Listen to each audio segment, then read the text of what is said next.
Okay, I wanted to talk about the piston. This could go with Swiss cheesing and weight reduction.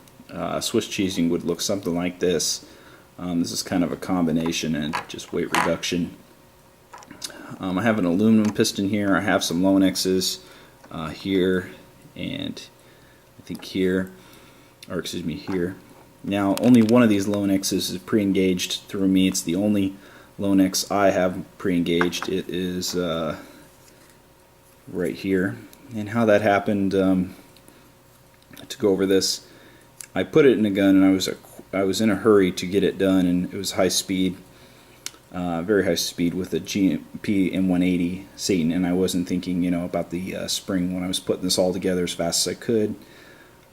Clip that off, put a new piston, change the spring, all good and go. So this is the only piston, Lonex piston I have pre-engaged. Only one. I've installed over 20 of these in guns, and this is the only one that I have pre-engaged. Now, this right here, this rack, just to explain what was going on, I was going to use this rack on a DSG setup, so I started to cut, the unnecessary parts that I was going to take away, and then I just didn't have the time. I just scrapped it and said, I don't have time for this right now. And so I took the rack out of this one and just replaced it because I didn't want to have to deal with that. So that's why this is just left like this.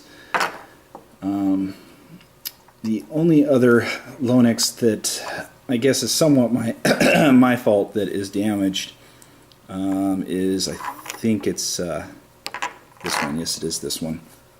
This one. Now, this was not pre-engaged. That is me cut that out. I cut all this out because the sector gear rotated backwards and hit this too many times, so there was a big gaping almost hole completely like this. And the reason for that was because it was a DSG with an anti-reversal latch button. So I would press that button, and I didn't know, plus my motor was not, it was a VFC stock red type motor. It had some torque, but it just didn't have enough to stop the backward spin of the gears. So I'd keep pressing that button without knowing, and it would come around and bam, hit the back of this. And that's kind of why I started to put sorbethane in the back of the piston in that area. That was suggested off of airsoft forums. Or you just get a nice torque motor and it'd be a lot less and not have to worry about that. You could have still teeth here. This was actually going to be cut down to say my nickname in here, but then I just didn't have time. So I started and then I was like, man, I don't have time for this really. I just don't, and then I had to stop. So going over this, I cut this out and I was planning to use this as something else. I mean, a piston is a piston. That's the bottom line. That's what this video is about. You can make your piston still work out of this, for especially DSG build. Cut these teeth in a certain way. You can use this as the pickup. You could cut this off. You can buffer this in. You could do these things and still use this piston. So that's why this has not been completely scrapped away, that some of these are going to be used for other projects or something similar. So I just want to demonstrate, yeah, a piston is a piston. Here's one that starts right here in the middle. It's really strange, right? Oh, there's just more structure back here than there is with this. Now this has been epoxied, you can see that. This was in a DSG build, and the rack here is bent in the front. It's not really noticeable. I don't know how well it is noticeable, but if I was to pull it out, I can't anymore. It's epoxied. I have to remove all that. It's bent at the front, and what this did is it's binded up the spring, and I guarantee you less than 50 shots the spring was really binded. I couldn't tell when I put the spring in, but I knew the rack was bent because I pulled the rack out before I epoxied it, and I looked at it and went, oh my god, are you kidding me? And then I just said, you know what, I'm just going to try it out. You can kind of see right there, it is bending it down. And so I decided to try it, and I learned from my lesson, SHX comes with bad quality control problems, and that was one of them. So from what I learned, I should have just cut the rack off right here and put my own metal in, and that's what I should have done, or bent it somehow back to its shape. So the back here on this piston is really somewhat bad design, and to get around this, because it's not very thick, you can see that will strike out your rack back here. We epoxy it. You can see some epoxy in there. I like to put the epoxy all over because that keeps it solid. There's no freaking way this is going to come out. Piston thicknesses. There are different piston. That was not cool. There are different piston thicknesses. I'll grab that. Yeah, that was kind of strange, right? I didn't really get it. I grabbed it with my foot. Anyways, there are different piston thicknesses. You can see here. So a spring binding into these is possible. You have to be careful that sometimes the thickness down here is too thick, like the reds, the Lonexes, the Bravos. Bravo's just another name that's made after. So the OEM is Lonex, and then this would be too thick sometimes, so I would shave this down so it wouldn't mess with the cylinder and have no friction. What else can I say here? There's so much to say. Let's talk about weight reduction. You can see here that this has some weight reduction, and really all you need is the guide rails right here, some amount of them. I mean, you can even probably have less than this if you wanted to. You don't need the front here because that's where the cylinder is, which is very interesting. I'm sure you've seen some people probably cut this off. Let's talk about what you can and cannot do. You definitely can't get rid of these guide rails completely. Don't make them too thin, because then you won't have some kind of structure. You could go about this differently. You could not cut your guide rails down. You could cut down the top and in here in this area. You definitely do not want to cut too much to the back ends of each side. Some people cut in this area, but you don't want to cut this very end here. You definitely don't want to cut this very end. You could probably get away with cutting the top here a little bit, just like this one's done. This is for a blowback. So you could cut this any way you pretty much want. However, I've noticed that if you put big holes here, it just depends on your spring. These don't really show it, but like a stock spring tends to rub up against these holes, and as the gun's being fired, you can kind of hear that rubbing a little bit towards the back here, but you can imagine that that would be inside here, hitting these big holes. So in kind of a way, I don't really suggest huge holes. You could do it if you want to. It's really up to you. I mean, this is a good demonstration right here, because you leave the middle intact. The spring cannot really come up and hit the holes, and then everything here is just intact. You could actually, they could have even gone more here on the front. I don't think there's any possibility of this cracking. I've never really seen that at the front of this area, so they could have gone more if they wanted to. You can see they left the guide rails in contact there without reduction weight. Now, there's a little bit of cut off right there, but they could have done something similar to this design. There's so much you can take off, but again, you cannot take off this whole area right here of the teeth.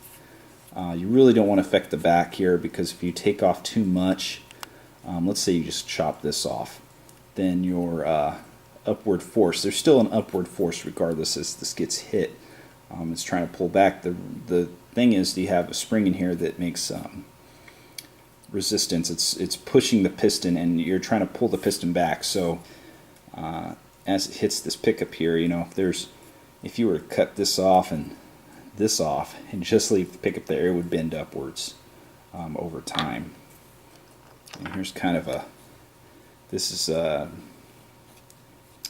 don't remember what this is called. I think this is a UFC, and they also SHS make these, but you don't want a clear type piston. I don't suggest it for any setup.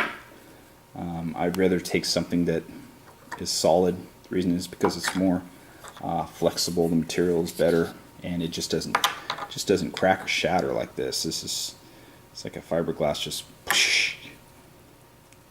hit some cheap or something. Penn's fiberglass could be strong too. So, but I don't recommend the GMP white.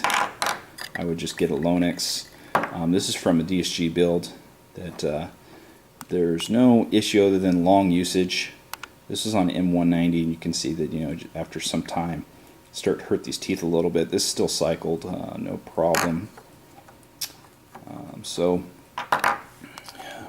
what else can we say about the piston here? You can angle engagement correction with some kind of washer. I don't suggest metal. You want to go with nylon. I guess if you're back then, that's all I really had, so I just went with metal, which is not a great idea. This is not a great idea for a DSG build, especially an M190. The reason is because this is heavy at the front, right here. Loud impact, harder impact, and that doesn't help when you're trying to reduce that for your front. So you would want to stick with flat piston head. These are really nice. I like the red piston heads from Garter. I've never seen them shatter for myself. Some people have had them shatter around here. I don't know. And I just have never had it happen, and I've had many of these. So in high FPS builds, in high rounds per second builds, don't shatter. So maybe they used to, I don't know. Could be they over tighten the piston head, I don't know. There's so many questions to that. So let's talk about some other pistons here. I think this is the Ultimate. No, I don't think it's a Quantum. I think it's just the Ultimate. Ultimate, I don't remember. Piston by Modify. These are $35. Not too cheap.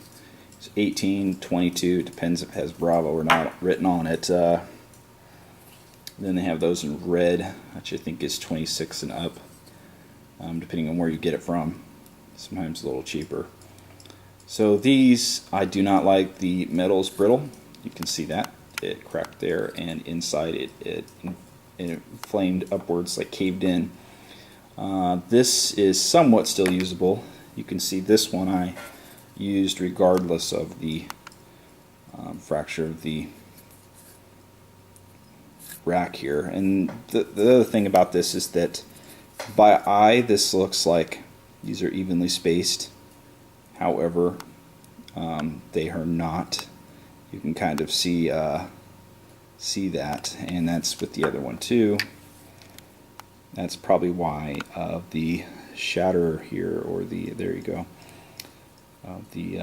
towards the end here of the separation at a high speed. You know, I heard it actually pop while cycling at high speed, and you go inside and you can just see it just is not. It's just not good enough for stress. These, I've never seen these have an issue right here. I never glue them in. I never epoxy them in. The other Lonex here that is pre-engaged slightly is not me. I pulled it out. Where is it? Is it this one? Trying to remember. This is the one I pre-engaged. This is the one. This is the one I pulled out of a gun that was already like this. And since I put a new Lonex in there, you know, I just kept this anyways. So this one had slight pre-engagement. It was just to well, actually, now that I look at it, well, it's kind of, I shouldn't say slight. It's kind of gone. It's kind of gone there on that one. So what other things to talk about pistons here? Length. Some are a little bit longer than others. which looks like this, is a tad bit longer, and that kind of helps with angle engagement. Some of them come with the second tooth gone. I don't recommend the heavy metal. Reason for that, you can even hear how heavy that is compared to.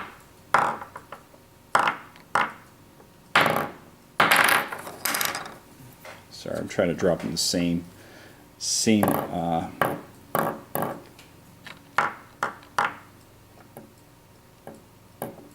from a pyre. You can just see there's also a weight in here. I don't know why they add an extra weight in there inside. Anyways, this is not very compatible. I've had to file this down, sand and grind this area especially, because it does not work very well in the gearbox with some other gears. It just is not compatible. You can see they added their own AOE of correction a little bit here by weight. It's extra metal. I've had this in a 25 rounds per second cycling gun. I think it was an M120, I can't remember, but I didn't have any pre-engagement with this. The only issue I had was that this is only compatible with the gear that it came with to me. I've used other gears that just wasn't compatible. I tried to cut it down and make it fit, and then I just said, you know what, I'm not going to try it anymore.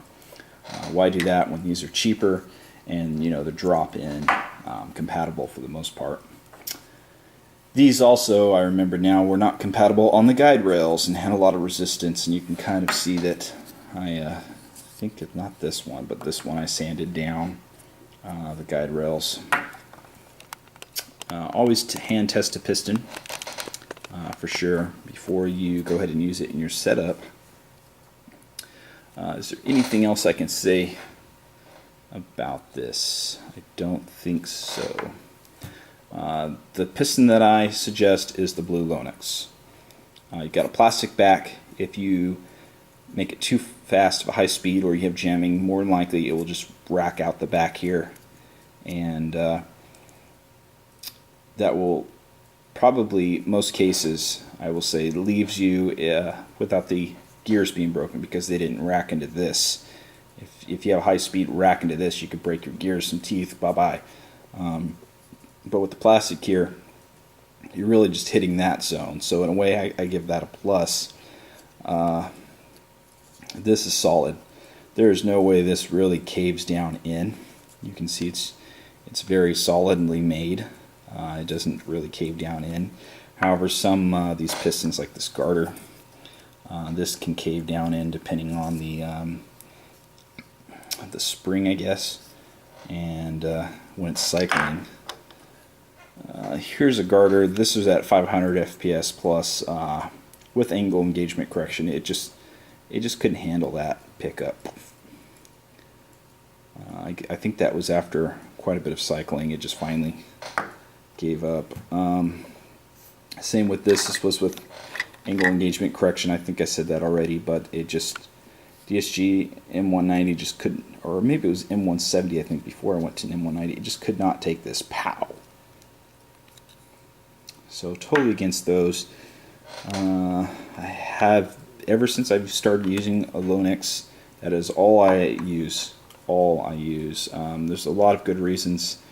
No bad quality controls when I get one. I just straight on do the modification, drop it in and go. In some cases, when it comes to taking out the weight, doing some type of Swiss cheesing, I usually just do like this. You could go bigger holes so you can take out the plastic easier. Sometimes it takes some time to take a knife and just carve it out. What else can be said about this? These are somewhat like a tank, somewhat heavy. They're really not that bad. When it comes to pre-engagements, the spring is what matters the most. You can cut this down, and I guess this is a good point. You can cut this down, and people will say it gives you faster feet per second. Some say it doesn't. I'm not going to talk about that because it would be almost not noticeable, really, unless you're taking off a crap load of weight. I'm going to talk about the other good stuff. Taking off this weight, it's good for the pickup tooth. Reduces stress to the pickup tooth area when it's lighter, because doesn't have as much heavy weight to pull back. At the same time, the lighterness of the piston is going to be less work for the motor to cycle. So it's more of an energy efficient use. It will come forward faster because of the weight, and so overall it's a great thing to do to cut it down and reduce weight. Again though, you don't want to be cutting the areas that I said you don't want to. So you could do whatever way you want. If you want to go extreme, it's up to you. Just spend the time, do whatever you want, I guess. And I think that's been best said. If these are heavy, the amperage on the watt meter is kind of hard to see. I think you would see it with this definitely, because it is so much heavier. It's like 3 times the weight of one of these, and you just really wouldn't see a difference between this and this, just the pistons alone, just because there just isn't that much weight difference for amperage. But I will say, again, if it's lighter piston, your amperage should definitely be going down, and I think you would see it between the 2 big differences here. There was a garter piston that was brand new. I got into someone's gun. Maybe it was this one. Yes, it's this one.